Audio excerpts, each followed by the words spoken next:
Hello everyone. तो जैसा कि NICL असिस्टेंट का एग्ज़ाम कंप्लीट हो चुका है, मेरा सेकंड शिफ्ट था।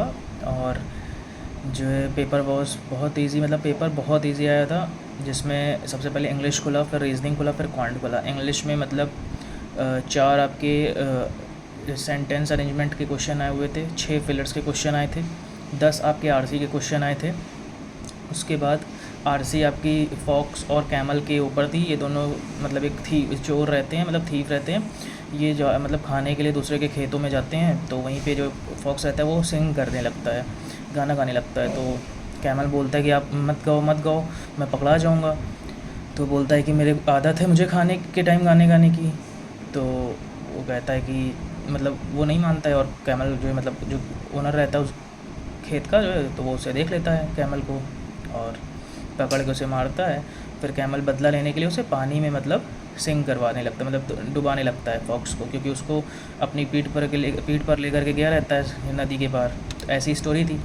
और फिर क्या नाम है, 6 हमारे वो थे फिलर्स थे। फिर उसके बाद ये हमारे मिला के 20 क्वेश्चन हो गए। फिर 3 हमारे वो थे, वर्ड इस मतलब जो बोर्ड वर्ड रहता है उसको जो प्लेस करना रहता है, और 3 ही हमारे वो थे स्पेलिंग के क्वेश्चन।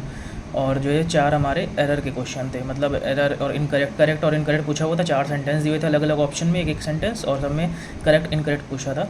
सबकी डायरेक्शन बार बार पढ़नी थी, ठीक है। तो ये था इंग्लिश का सेक्शन। फिर था हमारा मैथ्स का, सॉरी रीजनिंग का। रीजनिंग में सबसे पहले जो है मतलब इनइक्वालिटी, सिलोगिज्म, इन सब के 3-3 क्वेश्चन। फिर कंपैरिजन बेस्ड पज़ल के जो है 3 क्वेश्चन। और फिर आपके 2 मतलब वर्ड फॉर्मेशन और जो बैकवर्ड फॉरवर्ड वाले क्वेश्चन आए थे। तो ये 11 हो गए क्वेश्चन। और फिर आपके एक पज़ल आई हुई थी जो है क्या नाम है, फ्लोर वाली, जिसमें 7 फ्लोर थे। और फिर एक पज़ल थी अनसर्टेन वाली, मतलब जिसमें मतलब कि डिसाइड नहीं था कितने, मतलब कौन से, मतलब वो है मतलब अपने 7, उसमें भी 7 पर्सन थे, मतलब ऊपर से नीचे तक बैठे हुए स्टैक में। बस उसमें डिसाइड नहीं था कि 1 2 3 4, बाकी जो एक में डिसाइड था कि 1 to 7 तक है। और फिर एक नॉर्थ साउथ की पज़ल आई थी 7 पर्सन की, नॉर्थ देख रहे थे 7 पर्सन। और फिर दूसरी पज़ल थी, एक और पज़ल थी, वो थी नॉर्थ साउथ दोनों देख रहे हैं, जिसमें 8 पर्सन थे, 4 नॉर्थ देख रहे हैं, 4 साउथ देख रहे हैं। तो डोबेबल थी, ये भी डोबेबल थी, मतलब सारी पज़ल डोबेबल थी, हो गए। और फिर आपके सीरीज़ आई थी, मतलब अल्फ़ा न्यूमरिक सीरीज़, जिसमें अल्फ़ा न्यूमरिक मतलब थी, मतलब ईजी थी, इसके भी 4 क्वेश्चन आए थे। तो ये हमारे 15 क्वेश्चन हमारे मतलब मिसक्लेनियस के थे, और बाकी जो है 4 पज़ल थी हमारी। तो ये हमारा रीजनिंग का सेक्शन हो गया। रीजनिंग भी अच्छी थी, मैंने 35 की, और इंग्लिश में मैंने 28 किए। फिर आता है हमारा मैथ्स का सेक्शन। मैथ्स मतलब बहुत कैलकुलेटिव, मतलब सिंप्लीफिकेशन वगैरह तो मतलब लिख के ही करने पड़े थे, इतने बड़े बड़े DI, और साथ साथ इसमें कैसलेट दे दी भाई इन लोगों ने, 3 क्वेश्चन की कैसलेट दिया था, वो भी पार्टनरशिप जस्ट कह लो या SI से ही कह लो, एक तरीके का वो ऐसा क्वेश्चन था। और उसके बाद फिर क्या नाम है, 3 क्वेश्चन की कैसलेट, 5 नंबर की DI हमारी, और DI भी मतलब अच्छी खासी, मतलब उसका एक क्वेश्चन तो मुझे लगता है जो 90% लोगों ने छोड़ा ही होगा, क्योंकि बहुत टफ क्वेश्चन था वो।